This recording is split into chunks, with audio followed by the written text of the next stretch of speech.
કેમ છે બધાને? મજામાં ને? હજુ આજે આપણે ગ્રામરનો ટોપિક ભણવાનો છે કે વાક્યના પ્રકારો. વાક્યના પ્રકારો કયા કયા છે? તો વાક્યના પ્રકારો છે એ બે રીતના પાડી શકાય છે, અર્થની દ્રષ્ટિએ અને રચનાની દ્રષ્ટિએ. હવે જુઓ, 9મા ધોરણના જે વિદ્યાર્થીઓ છે એ બધાને વ્યાકરણ એકમ 5 એમ 133માં પેજ ઉપર છે, અને 11મા ધોરણના જે વિદ્યાર્થીઓ છે તેને પેજ નંબર 67 ઉપર આ ટોપિક આપેલો છે, વાક્યના પ્રકારો. એટલે બંને ધોરણના વિદ્યાર્થીઓને આ વાક્યના પ્રકારો છે એ સમજવાના છે. તો અર્થની દ્રષ્ટિએ અને રચનાની દ્રષ્ટિએ ખાસ યાદ રાખજો, એક માર્કમાં ક્યાંક એવો પ્રશ્ન પૂછાય તો આપણને આવડવો જોઈએ કે અર્થની દ્રષ્ટિએ અને રચનાની દ્રષ્ટિએ વાક્યના બે પ્રકારો પડે છે. હવે આપણે પહેલાં જોઈએ કે રચનાની દ્રષ્ટિએ કેટલા પ્રકારો પડે છે. તો રચનાની દ્રષ્ટિએ સાદું વાક્ય, સંયુક્ત વાક્ય અને મિશ્ર કે સંકુલ વાક્ય. સંયુક્ત લખેલું છે પણ અહીંયા આવશે સંકુલ વાક્ય. સાદું વાક્ય, સંયુક્ત વાક્ય અને મિશ્ર કે સંકુલ વાક્ય. એમાં આપણે પહેલું જોઈએ સાદું વાક્ય. તો સાદું વાક્ય કોને કહેવાય? કે જે વાક્યમાં એક ઉદ્દેશ્ય પદ હોય અને એક વિધેય પદ હોય તેને સાદી વાક્ય રચના કહે છે. એટલે કે એક જ ઉદ્દેશ્ય પદ હોય અને એક જ વિધેય પદ હોય. તો પ્રશ્ન એવો પણ થાય કે ઉદ્દેશ્ય પદ અને વિધેય પદ એટલે શું વળી? તો ઉદ્દેશ્ય પદનો અર્થ એવો થાય છે કે જેના વિશે કહેવાયું હોય તે પદ. જેના વિશે કહેવાયું હોય તે પદ એટલે ઉદ્દેશ્ય પદ. અને વિધેય પદનો અર્થ એવો થાય છે કે જે કહેવાયું છે તે વિધેય પદ. સમજી લઈએ. પ્રશ્ન જો એ ઉદાહરણ તમને આપેલું છે કે મારી નાની બહેનનું નામ તો અમૃતા. શું કે છે ઉદાહરણની અંદર? મારી નાની બહેનનું નામ તો અમૃતા. કોના વિશે કહેવાયું છે? તો અમૃતા વિશે કહેવાયું છે ને કે મારી નાની બહેનનું નામ. અમૃતા વિશે વાત થઈ છે એટલે અમૃતા છે એ ઉદ્દેશ્ય પદ છે. શું વાત થઈ છે? તો કે મારી નાની બહેનનું નામ. એટલે જે કહેવાયું છે, શું કહેવાયું છે કે મારી. તો આપણે જોયું કે મારી નાની બહેનનું નામ તો અમૃતા. એની અંદર અમૃતા વિશે કહેવાયું છે તેથી એ ઉદ્દેશ્ય પદ, અને મારી નાની બહેનનું નામ એ શું છે? જે કહેવાયું છે તે એટલે વિધેય પદ. અમૃતા વિશે કહેવાયું છે એટલે ઉદ્દેશ્ય પદ, અને અમૃતા વિશે જે કહેવાયું છે એ વિધેય પદ. તેની જેમ બીજી વાક્ય રચના છે કે આયુષ વાંચે છે. એની અંદર જુઓ તમે, એકડો કરેલો છે એનો અર્થ થાય છે ઉદ્દેશ્ય પદ, અને બગડો કરેલો છે એનો અર્થ થાય છે વિધેય પદ.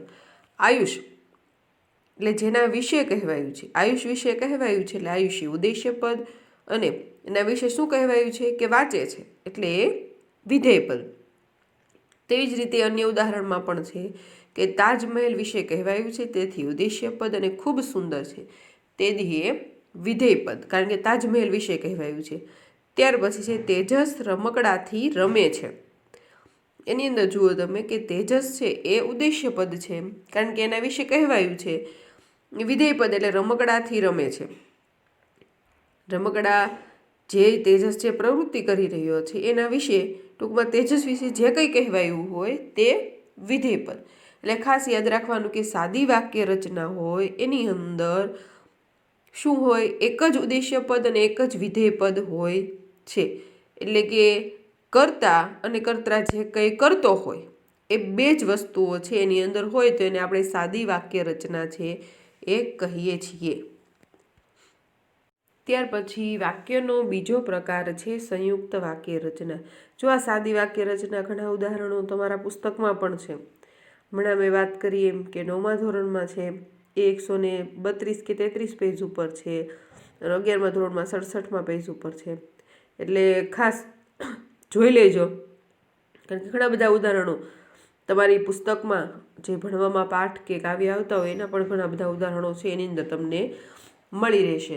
ત્યાર પછી બીજી વાક્ય રચના છે સંયુક્ત વાક્ય રચના. સંયુક્તનો અર્થ આપણે એવો સમજીએ કે બે વાક્યો ભેગા હોય, પણ કઈ રીતના? તો કે બે અલગ અલગ સાદા વાક્યો જોડાઈને બને છે. આ જે સંયુક્ત વાક્ય રચના છે એ બે અલગ અલગ વાક્યો ભેગા થઈ અને બને છે. બંને વાક્યો સમાન મોભાના હોય છે, એટલે કે જ્યારે તમે બંને વાક્યને છૂટા પાડો ત્યારે બંનેનો અર્થ છે અલગ અલગ થતો હોય છે, એકબીજાના આધારિત હોતા નથી. અને ત્રીજો છે કે સ્વતંત્ર રીતે ટકી શકે છે.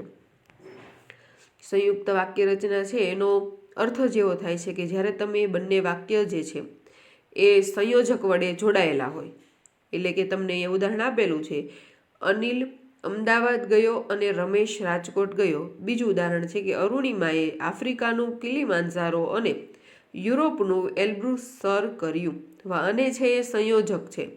જો એક્ઝામની અંદર તમને એવા પણ પ્રશ્ન પૂછાય છે ને મોટા ભાગના ભૂલ કરો છો, પણ ખાસ ધ્યાન રાખજો, સંયોજકનો અર્થ થાય છે બે વાક્યોને જોડતો જે શબ્દ હોય એને આપણે સંયોજક કરીએ છીએ.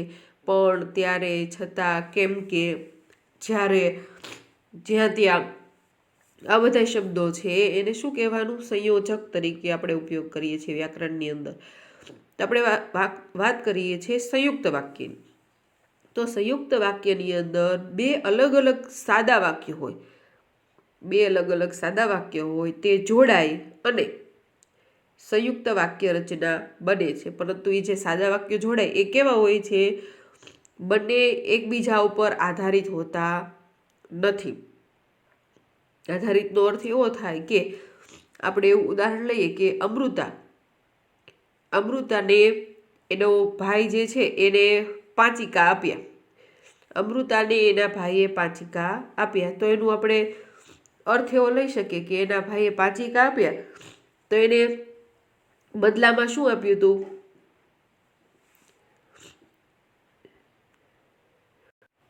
અમૃતાના ભાઈએ ને પાંચિકા આપ્યા, અમૃતાએ બદલામાં એને પૈસા આપ્યા. તો એ વાક્ય છે એકબીજા ઉપર આધારિત છે. પણ આપણે અહીંયા શું કીધું છે? સંયુક્ત વાક્ય રચના એટલે કેવી વાક્ય રચના કે બંને જે વાક્યો હોય, એક વાક્યની અંદર જે બે સાદા વાક્ય આવતો એકબીજા ઉપર આધારિત હોતા નથી, એટલે સ્વતંત્ર રીતે ટકી શકે છે. બંને વાક્ય છે એનો અર્થ છે એ સ્વતંત્ર હોય છે. તો આપણે અહીંયા ઉદાહરણ જે પહેલું આપેલું છે કે અનિલ અમદાવાદ ગયો અને રમેશ રાજકોટ ગયો. તો ઉદાહરણ આપણે છૂટા પાડીએ તો કે અનિલ અમદાવાદ ગયો અને રમેશ રાજકોટ ગયો. એ રીતના બંને વાક્યો જે છે પોતપોતાનો અલગ અર્થ ધરાવે છે. તે પછી બીજા વાક્યમાં પણ જુઓ કે અરુણિમાએ આફ્રિકાનું કિલીમાંજારો સર કર્યું. એ પણ અલગ અર્થ ધરાવે છે. અને અરુણિમાએ યુરોપનું એલ્બ્રુસ સર કર્યું. એટલે ખાસ આ વસ્તુ યાદ રાખજો કે સંયુક્ત વાક્ય રચના જ્યારે તમે એક્ઝામની અંદર તમને પૂછાય કે નીચેના વાક્યની વાક્ય રચના સમજાવો, ત્યારે પહેલાં તમારે જોઈ લેવાનું કે સાદી વાક્ય રચના છે તો તમને સૌપ્રથમ તો કોઈ પણ વાક્ય રચના હોય, સાદી હોય, સંયુક્ત હોય કે મિશ્ર કે સંકુલ વાક્ય રચના હોય, એની વ્યાખ્યા યાદ રાખો એટલે તમને એમાં પછી ઓળખવામાં ભૂલ ન પડે. ત્યાર પછી શું કહે છે કે સંયુક્ત વાક્ય રચનામાં સંયોજકોનો ઉપયોગ થાય છે. કારણ કે બે વાક્યને જોડવા હોય તો સંયોજકનો ઉપયોગ કરવો જ પડે. સંયોજકનો અર્થ શું થાય? બે વાક્યને જોડતો શબ્દ. તો જો અહીંયા તમને અમુક શબ્દો આપેલા છે કે પણ, ત્યારે, છતાં, કે, અને, જ્યારે, ત્યારે, જ્યાં ત્યાં, આવા ઘણા બધા શબ્દો છે એને આપણે સંયોજક તરીકે ઓળખીએ છીએ. જેવા શબ્દો સંયોજક તરીકે ઓળખાય છે. એટલે ખાસ યાદ રાખવાનું, એક્ઝામની અંદર આવા પ્રશ્નો પણ પૂછાય છે, 9માં 11માં બંનેમાં પૂછાય છે કે નીચેના વાક્યમાં યોગ્ય સંયોજક શોધી અને લખો. ત્યારે ખાસ યાદ રાખવાનું, બે વાક્યને જોડતા જે શબ્દો હોય એ સંયોજક તરીકે ઓળખાય છે. એટલે ખાસ યાદ રાખવાનું. ત્યાર પછી ત્રીજી વાક્ય રચના છે કે સંકુલ વાક્ય રચના. કઈ વાક્ય રચના છે? સંકુલ વાક્ય રચના. તો એનો અર્થ શું થાય છે કે જોડાયેલા વાક્યોમાંથી એક વાક્ય રચના છે એ મુખ્ય હોય અને બીજી વાક્ય રચના છે એ ગૌણ હોય છે. ત્યારે તેને આપણે કઈ વાક્ય રચના કહીએ છીએ? સંકુલ અથવા મિશ્ર વાક્ય રચના કહીએ છીએ. અને બીજું છે કે ગૌણ વાક્ય મુખ્ય વાક્ય પર આધારિત હોય છે. હમણાં મેં તમને વાત કરી તેમ કે સંકુલ વાક્ય રચનાનો અર્થ એવો થાય છે કે એવી વાક્ય રચના કે જેની અંદર એક વાક્ય મુખ્ય હોય અને એક વાક્ય ગૌણ હોય, એટલે એના ઉપર આધારિત હોય એ રીતે કહેવાયું હોય. અને બીજો અર્થ એવો થાય કે મુખ્ય વાક્ય જે છે એ ગૌણ વાક્ય મુખ્ય વાક્ય ઉપર આધારિત હોય છે. આપણે ઉદાહરણ જોઈએ એટલે તમને વધારે સમજાય જાય કે જો તમે મારી વાત માનશો નહીં તો સજા થશે. જો આની અંદર છે મુખ્ય વાક્ય શું છે કે જો તમે મારી વાત માનશો નહીં તો શું થશે? સજા થશે. સજા થશે પણ વાત માનશો નહીં તો. એટલે એક વાક્ય મુખ્ય છે અને એક વાક્ય ગૌણ છે, અને જો અને તો સંયોજકથી જોડાયેલા છે. તો એવો પણ પ્રશ્ન થાય કે અહીંયા જો અને તો સંયોજક આવ્યા એટલે સંયુક્ત વાક્ય રચના. પણ ખાસ વાક્ય શું છે એ તમારે 2 વાર વિચારી જવાનું. તો આપણે સંયુક્ત વાક્ય રચનાની વ્યાખ્યા શું છે કે વાક્યની અંદર જે 2 સાદા વાક્ય હોય એ પોતપોતાનો અલગ અર્થ ધરાવતા હોય છે, એકબીજા ઉપર આધારિત નથી. અને સંકુલ વાક્ય રચનાની અંદર બંને જે વાક્યો હોય ભલે સંયોજકનો ઉપયોગ તો થયો જ હોય પરંતુ એકબીજા ઉપર આધારિત હોતા નથી. ત્યાર પછી બીજું ઉદાહરણ છે કે જ્યાં સ્વચ્છતા ત્યાં પ્રભુતા. એટલે સ્વચ્છતા રાખશો તો પ્રભુનો વાસ થશે, એવું અહીંયા સ્પષ્ટ રીતે સમજાવેલું છે કે મુખ્ય વાક્ય છે કે જ્યાં સ્વચ્છતા હોય ત્યાં પ્રભુનો વાસ હોય. સમજાણું? એટલે આ રીતે સંયુક્ત વાક્ય રચના છે એ સમજવાની છે, સંકુલ વાક્ય રચના સમજવાની છે અને સાદી વાક્ય રચના. એટલે ખાસ બધા વિદ્યાર્થીઓએ ધ્યાન રાખવાનું કે ત્રણેય જ વાક્ય રચના છે એના ઘણા બધા ઉદાહરણો તમારા પુસ્તકની અંદર પણ મળશે. જો વાક્યના પ્રકારોની આપણે ચર્ચા કરતા હતા તો વાક્યના પ્રકારો આપણે 2 રીતના જોઈએ. એક વાક્ય રચના છે કઈ હોય છે? અર્થની દ્રષ્ટિએ અને એક રચનાની દ્રષ્ટિએ. તો રચનાની દ્રષ્ટિએ વાક્ય રચના આપણે જોઈએ કે સાદું વાક્ય રચના, મિશ્ર વાક્ય રચના એટલે કે સાદી વાક્ય રચના, પછી સંયુક્ત વાક્ય રચના અને મિશ્ર અથવા સંકુલ વાક્ય રચના. એની વિશેનો આપણે અભ્યાસ કર્યો. હવે ત્યાર પછી વાક્યના પ્રકારોની અંદર અર્થની દ્રષ્ટિએ જે વાક્યના પ્રકારો છે એનો અભ્યાસ કરવાનો છે. વાક્યના પ્રકારો અર્થની દ્રષ્ટિએ કયા કયા છે? તો 9મા ધોરણમાં જે છે એ લોકોને પણ વાક્યના પ્રકારો છે એ ભણવામાં આવે છે અને 11મા ધોરણમાં પણ ભણવામાં આવે છે. તો 9મા ધોરણની અંદર તમે જુઓ કે જ્યારે આ ચેપ્ટર ગ્રામરનું છે એની અંદર અર્થની દ્રષ્ટિએ વિધિવાક્ય, નિષેધ વાક્ય, ત્યાર પછી આ જે અત્યારે વાક્ય છે તમને એમ થાય કે આ પુસ્તકો 11માનું છે, પરંતુ આ બધા જ વાક્યના પ્રકારો છે તમારે પણ અભ્યાસક્રમમાં છે. એટલે ખાસ બધા વિદ્યાર્થીઓનું ધ્યાન એમાં હોવું જોઈએ. એવું નહીં કે 11મા ધોરણનું પુસ્તક છે તો એ અમારે કામનું નથી, કારણ કે આ બધા જ પ્રકારો તમારા પુસ્તકમાં પણ ભણવાના છે. હવે આપણે જોઈએ કે અર્થની દ્રષ્ટિએ જે વાક્યના પ્રકારો છે એ કયા કયા. તો એમાં તમે જુઓ કે પેલું છે વિધાન વાક્ય. વિધાન કોઈની વ્યાખ્યા શું છે? કોઈ હકીકત, ઘટના કે સ્થિતિનું સીધું સાદું કથન એટલે વિધાન વાક્ય. સીધું સાદું કથન, સીધું કહી જ દીધું હોય, જેને અંતે પૂર્ણ વિરામ હોય છે અને તેમાં હકારનો ભાવ રહેલો હોય છે. એટલે ખાસ ધ્યાન રાખજો.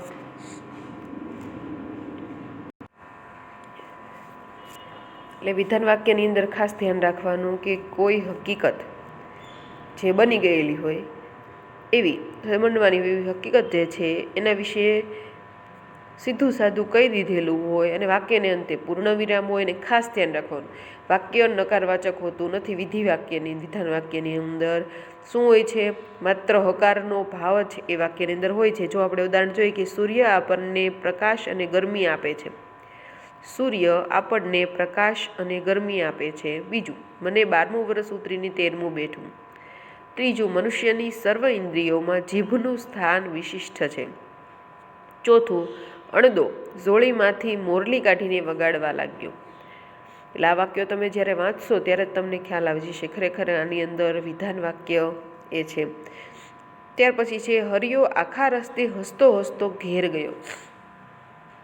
એટલે આ બધા પાઠ છે, પાઠના જે કંઈ વિધાનો અંદરથી વિધાન વાક્ય તરીકે ઓળખાય છે બધા તમને અહીંયા આપેલા છે. ત્યાર પછી જુઓ નિષેધ વાક્ય એટલે કે નકાર વાક્ય. એ તમને ખ્યાલ આવી જાય કે જે વાક્યની અંદર ન કરવાનો અથવા ન થવાનો ભાવ હોય તેને આપણે શું કહીએ છીએ? નકારવાચક વાક્ય કહીએ છીએ. અને તે વાક્ય નિષેધવાચક વાક્ય છે કહેવાય છે કે મારે હવે તેનો કશો ઉપયોગ નથી. ટૂંકમાં નકારનો ભાવ જેની અંદર હોય એને આપણે નિષેધ વાક્ય તરીકે ઓળખીએ છીએ.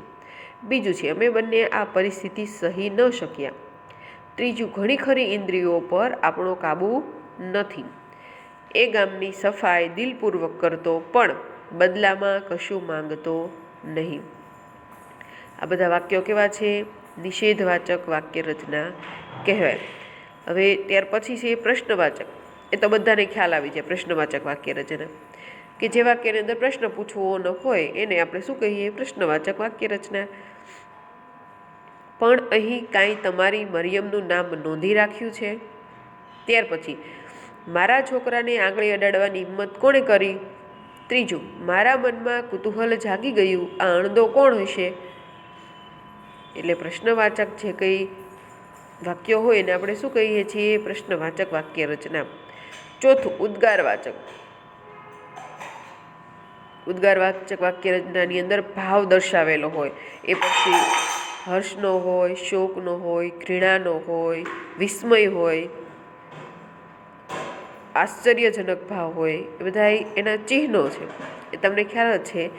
તો એને કેવી વાક્ય રચના કહેવાય? ઉદ્ગારવાચક વાક્ય રચના. જો અહીંયા પહેલા વાક્યમાં આપેલું છે કે જા જા તારો કાગળ આવશે તો કોઈ એને ખાઈ નહીં જાય. શું આપેલું છે? ઘૃણા ભાવ આપેલો છે. બીજું છે અમુ ચોધાર આંસુએ રડી પડી, ઓ મારા ભાઈ રે, શોકનો ભાવ છે. ત્યાર પછી ત્રીજી વાક્ય રચના છે કે માળું ગાંડાની પણ દુનિયા લાગે છે. જો આની અંદર વિસ્મયવાચક ભાવ છે. બધા ભાવ છે ખાસ યાદ રાખવાના. જો એની અંદર તમને એવું એક્ઝામમાં ન પૂછે કે ભાવ દર્શાવો એ, પણ માત્ર વાક્ય રચના છે એ કઈ છે એટલું પૂછાય. પ્રશ્નવાચક છે, ઉદ્ગારવાચક છે, નિષેધવાચક છે, આજ્ઞાવાચક છે. એટલે આ બધું ખાસ ધ્યાન રાખવાનું. ત્યાર પછી પાંચમું છે આજ્ઞાવાચક. આજ્ઞાવાચક વાક્ય રચના છે એની અંદર ખાસ યાદ રાખવાનું કે સીધી સીધી આજ્ઞા આપેલી હોય, કહી દીધેલું સીધું આમ કરવાનું છે. અનુમતિ અથવા સંમતિનો ભાવ રહેલો હોય તેને આપણે આજ્ઞાવાચક વાક્ય રચના તરીકે ઓળખીએ છીએ. પેલું છે તમારે મારી મરિયમનો કાગળ આવે તો પહોંચાડવો. બીજું બા મારા ગળામાંથી સોનાની કંઠી કાઢી લે. ત્રીજું જુઓ આજે જરા 2-3 કલાક વધારે બેસજો. ચોથું પહેરજે, શર્ટ ફાડી નાખતો નહીં. એટલે આ વાક્યો જે છે એ શું કહેવાય? આજ્ઞાર્થવાચક વાક્યો, એટલે કે આજ્ઞાવાચક. એટલે ખાસ આવી વાક્ય રચના જ્યારે એક્ઝામની અંદર પૂછે પહેલાં 2 વાર વાંચવાનું, સમજવાનું, પછી જવાબ લખવાનો. એટલે તમને વાંચો ત્યાં જ ખ્યાલ આવી જાય કે આની અંદર આજ્ઞા આપેલી છે. ઉદ્ગાર ચિહ્ન હોય એટલે ઉદ્ગારવાચક હોય. એટલે એ તો એની ઓળખ છે. પ્રશ્નવાચકમાં પ્રશ્નવાચકની નિશાની હોય, નિષેધવાચકમાં નકારવાચક વાક્ય હોય, વિધાન વાક્યમાં સીધું કહી દીધેલું હોય, હકારનો ભાવ હોય અને પૂર્ણ વિરામ હોય. એટલે આવી બધી બાબતો છે તમારે ખાસ ધ્યાન રાખવાની. હવે ત્યાર પછીની વાક્ય રચનાઓ છે એ આપણે આવતા લેક્ચરની અંદર ભણશું. અને 9મા ધોરણ અને 11મા ધોરણ બંને માટે આ વિડીયો છે, એટલે ખાસ ધ્યાન રાખજો. બીજી વાક્ય રચનાઓ છે તે બધી આપણે આવતા લેક્ચરની અંદર જોઈશું.